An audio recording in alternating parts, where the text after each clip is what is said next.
एसएसटीपी classes में स्वागत है बच्चों। आप सभी कैसे हैं? अभी आप 12वीं इतिहास चैप्टर 4 विचारक विश्वास और इमारतें पढ़ रहे हैं।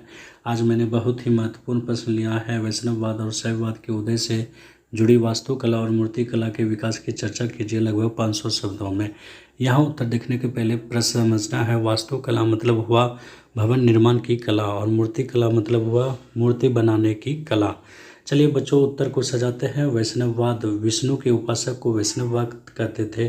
भगवान विष्णु के अवतारों की संख्या जो थी वो 10 थी। और शैववाद, भगवान शिव के उपासक को शैववाद कहा गया। कुछ मंदिरें हैं जो आपके जैसे देवगढ़ मंदिर कहाँ पड़ता है? उत्तर प्रदेश, जिसमें फिगर में दिखाया गया है शेषनाग पर आराम करते हुए भगवान विष्णु। आप ये फिगर देख सकते हैं, आराम कर रहे हैं भगवान विष्णु महाराज। और ये कहाँ है? देवगढ़ उत्तर प्रदेश में।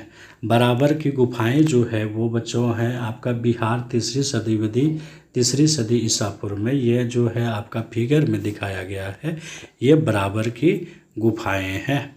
और कैलाशनाथ मंदिर, कैलाशनाथ मंदिर कहाँ है बच्चों? एलोरा, तो महाराष्ट्र में है। ये बहुत ही आपके इम्पोर्टेंट ऑब्जेक्टिव हैं। विष्णु का वराह अवतार जिसे उन्हें पृथ्वी देवी को बचाते हुए दिखाया गया है। ये आप फिगर में देख सकते हैं, पृथ्वी माँ को बचाते हुए दिखाया गया है। ये कहाँ से है? तो ऐहोल, कर्नाटक, लगभग 6ठी शताब्दी या 6ठी सदी में। चलिए बच्चों उत्तर देखते हैं। अब वो सजा दिए तो आप उत्तर देखिए। मुक्तिदाता की कल्पना सिर्फ बौद्ध धर्म तक सीमित नहीं थी। हम पाते हैं कि इसी तरह के विश्वास एक अलग ढंग से उन परंपराओं में भी विकसित हो रहे थे जिन्हें आज हिंदू धर्म के नाम से जाना जाता है।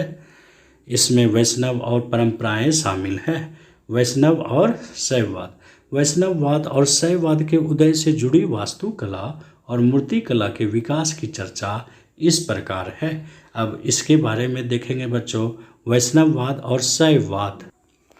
वैष्णववाद, वैष्णववाद भगवान विष्णु के उपासक को वैष्णव और इसके सिद्धांतों को मानने वाले को वैष्णववाद कहा गया। इसमें भगवान विष्णु सर्वे सर्वा होते हैं। वैष्णववाद में कई अवतारों के इर्द गिर्द पूजा पद्धतियाँ विकसित हुई। इस परंपरा के अंदर 10 अवतारों की कल्पना है। यह माना जाता है कि पापियों के बढ़ते प्रभाव के चलते जब दुनिया में अव्यवस्था और नाश की स्थिति आ जाती थी तब विश्व की रक्षा के लिए भगवान अलग अलग रूपों में अवतार लेते थे।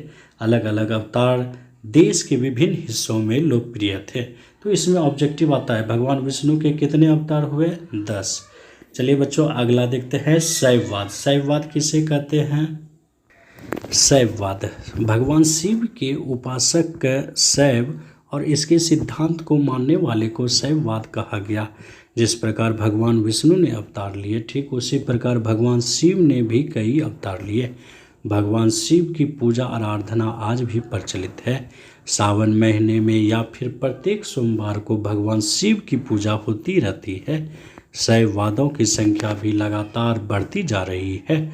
भगवान शिव को उनके प्रतीक लिंग के रूप में बनाया जाता था, लेकिन उन्हें कई बार मनुष्य के रूप में भी दिखाया गया है। मनुष्य यहाँ होगा, दो मुँह हो गया है, दिखाया गया है। ये सारे चित्रण देवताओं से जुड़ी हुई मिश्रित अवधारणाओं पर आधारित थे।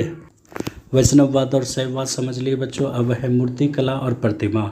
इन मूर्तियों के अंकन का मतलब समझने के लिए इतिहासकारों को इनसे जुड़ी हुई कहानियों से परिचित होना पड़ता है।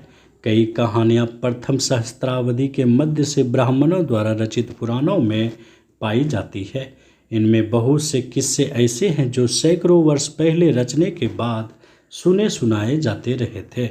इसमें देवी देवताओं की भी कहानियाँ हैं। सामान्यतः इन्हें संस्कृत श्लोकों में लिखा गया था। इन्हें ऊंची आवाज़ में पढ़ा जाता था जिसे कोई भी सुन सकता था। अगला पॉइंट है बच्चों पुराणों की कहानियाँ।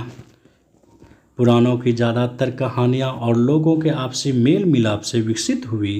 पुजारी, व्यापारी और सामान्य स्त्री पुरुष एक दूसरी जगह आते जाते हुए अपने विश्वासों और अवधारणाओं का आदान प्रदान करते थे।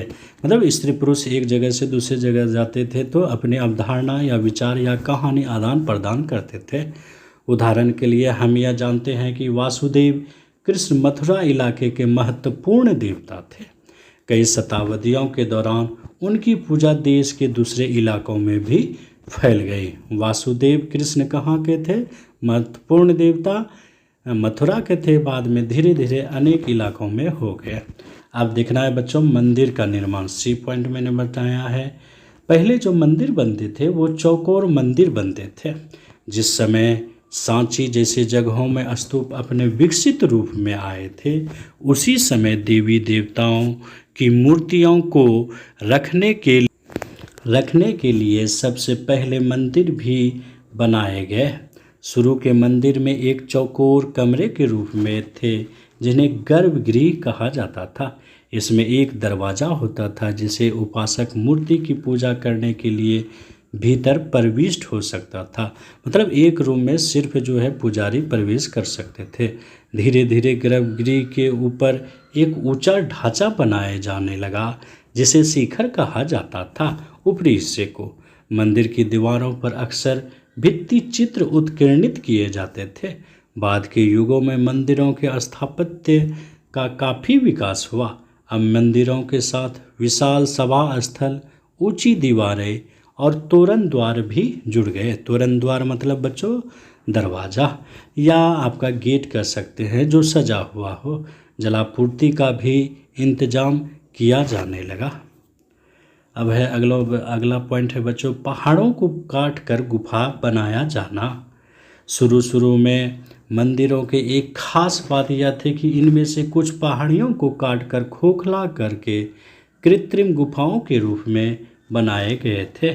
कृत्रिम गुफाएं बनाने की परंपरा काफ़ी पुरानी थी। सबसे प्राचीन कृत्रिम गुफाएं ईसा पूर्व 3री सदी में अशोक के आदेश से आजीवक संप्रदाय के संतों के लिए बनाई गई थी।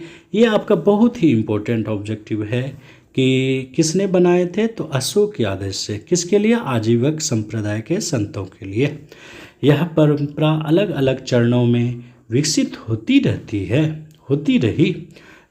इसका सबसे विकसित रूप हमें 8वीं सदी के कैलाश शिव का एक नाम है, भगवान शिव का, के मंदिर के रूप में नज़र आता है, जिसमें पूरी पहाड़ी काटकर उसे मंदिर का रूप दे दिया गया था।